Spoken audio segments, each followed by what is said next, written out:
Goeiemôre almal, is Willem Ewels hier so van die Oudtshoorn Koerant. Vrydag 30 November. Ek is pas hier so by die Ina Smit swembad waar die kalerrun van die infanterie besig is om af te skop. Die ouens gaan draf vir so 5 km.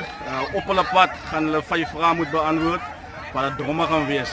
En hulle gaan ook dan hier so drankies kry om hulle net so 'n bietjie af te koel. Hierdie pretloop is ook maak ook dan deel uit van die infanterie se program vir Wêreldsvigsdag wat dan ook nou môre is.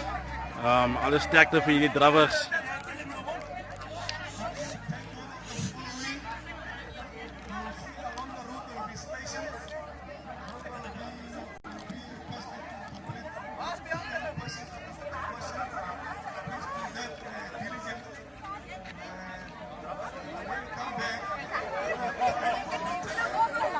Julle, yes.